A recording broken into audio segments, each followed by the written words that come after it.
Nintendo Switch 2 details keep coming out and they keep sounding worse and worse. None of these ever made it to the Nintendo Direct, and for good reason, because they would have deflated the hype by quite a bit. The Switch 2 Direct talks about so many details gamers are super interested in, like what games are going to be on the Switch 2 and what features the Switch 2 has. But there is one critical piece that was missing almost entirely, that being the price of the console itself. The console by itself is $450, but you could instead buy the Mario Kart World bundle, which includes the console and Mario Kart World, for, get this, $500. It is quite expensive, yes, but the real kick in the balls was something we didn't expect at all. Switch 2 games for $80. It's quite the expensive ecosystem to buy into, and Nintendo knows it, and they've responded to various different complaints. He addresses the $80 video game complaint talking about variable pricing. President of Nintendo of America Doug Bowser says, "This is variable pricing. We look at each game and consider factors such as development, gameplay depth, or the experiences it offers. All of these are among the factors, and there are more that we consider when determining what we believe is a fair price for each game. So yes, you can expect this variable pricing in the future. We haven't set this precedent yet." What this tells me, at the very least, is that Nintendo can just pick whatever price they want. Games can be whatever price they want, and if they want to be $80, then that's what Nintendo will do. The thing though is there really an upper limit? Who's to stop some other random third-party publisher, a big one at that? Who's to stop them from raising the prices even further to $100? Like, for example, GTA 6. Not saying GTA 6 is coming to the Switch, but what I am saying is if it did, they could charge basically whatever they want. And if you're familiar with the Nintendo Switch tax, it's essentially the fact that games are a little more expensive on the Switch than they would be on PC, given that they're kind of later ports, and also Nintendo sales aren't that great, even for third parties. But that wasn't the only thing Doug Bowser has said recently. He also talked about how the Switch 2 may be expensive for some families, but they'll still offer the Switch 1 for those that are less fortunate. Here's the exact quote. "We recognize that there are some people that may not be able to afford the Switch 2's price point. That's why we wanted to make the other Switch platforms available." It sounds kind of insulting if you really think about it. He's essentially saying that he's going to keep the last gen available for poor people. You know, there was one other company that was on top of the world that basically threw away all goodwill by essentially throwing the poor customers and those without internet under the bus. Do you guys remember how Don Matrick destroyed Xbox? I certainly do. Of course, this is a little different because we are talking about Nintendo. The last time Nintendo's taken any major L's was during the Wii U era, which at this point was over a decade ago, if you recall. Can Nintendo get away with all of these, and can Nintendo get away with charging so much for the Switch and also $80 video games? It's hard to know. At this point, I think we've beaten the $80 video game bandwagon, but the real reason why it's so terrible is because everyone else will follow suit. Because think about it, as a publisher, it doesn't make sense to charge $60 for a full-fledged game when Mario Kart is $80. New Monster Hunter, it's gonna be $80. New Assassin's Creed, it's gonna be $80.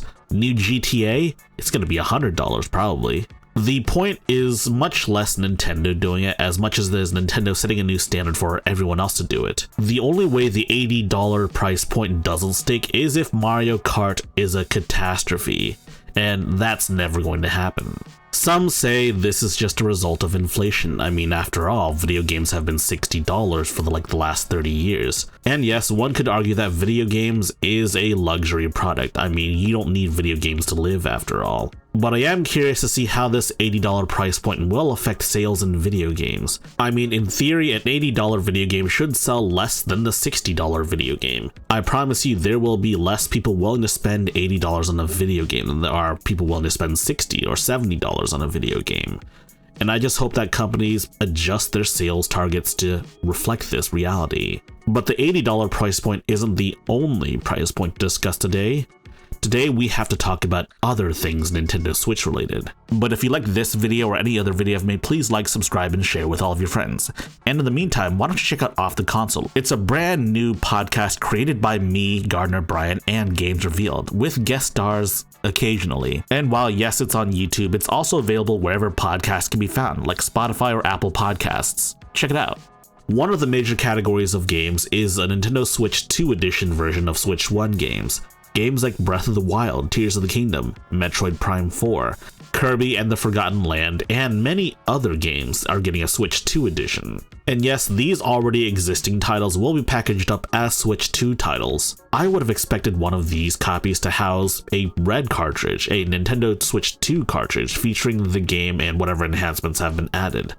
But that's not necessarily the case. This Nintendo UK rep has said on the record that yes, the Switch 2 versions of the Switch 1 games will in fact come with a Switch 1 copy of a game, and a voucher for the Nintendo Switch 2 upgrade pack. If this is to be believed, then what this means is you'll get a Switch 1 cartridge, and a code that you have to download from the internet. Meaning that if you don't have internet access, you can't play the Switch 2 versions of, say, Tears of the Kingdom. But it seems like there is some conflicting information. This other person contacted a Nintendo rep in the UK as well, and guess what they said? They said that basically the upgrade and everything is going to be on the cartridge from the start.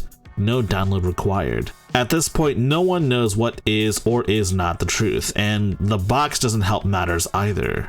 This wording is subject to change given that the Switch 2 isn't actually out yet, neither is Metroid Prime 4.